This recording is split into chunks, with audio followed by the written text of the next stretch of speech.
Jakarta. Mabes Polri akan mengusulkan rehabilitasi bagi pengguna narkoba ditanggung Badan Penyelenggara Jaminan Sosial (BPJS) Kesehatan. Sebab banyak pengguna narkoba berasal dari kalangan kurang mampu, sehingga mereka menjalani rehabilitasi di lapas yang padat. Di sisi lain, kalangan pesohor dan mereka yang punya akses secara materi banyak yang mudah menjalani asesmen dan rehabilitasi.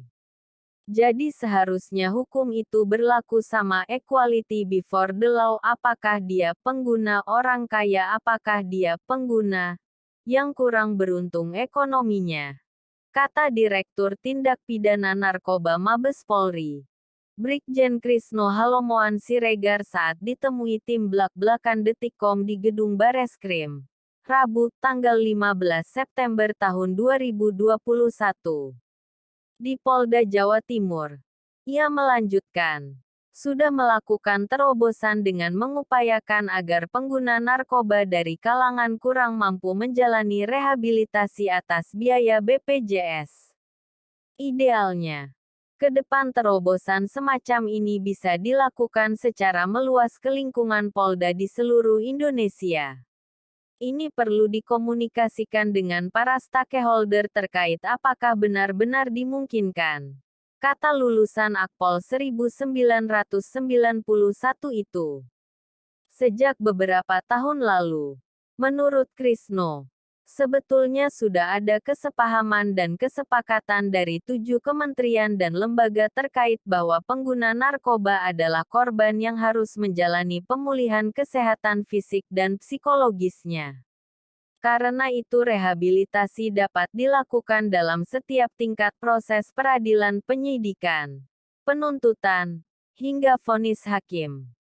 Tapi hal itu tak bisa sepenuhnya dilakukan sebab belum semua kabupaten, kota punya panti rehabilitasi. Selain itu, penyidik Polri maupun jaksa tak punya anggaran untuk rehabilitasi. Selama ini anggaran yang tersedia adalah untuk penyelidikan dan penyidikan tindak pidana, bukan rehabilitasi pengguna dan pecandu narkoba. Penyidik juga tak punya anggaran untuk mengantar seorang pengguna yang ditangkap dan harus direhabilitasi ke daerah lain yang lokasinya sangat jauh. Seperti dari Tomohon ke Manado. Itu kan tidak murah. Dari mana ongkosnya? Karena polisi tak punya anggaran untuk itu.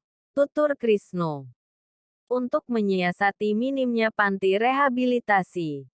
Lelaki kelahiran tanggal 24 Desember tahun 1969 itu melanjutkan.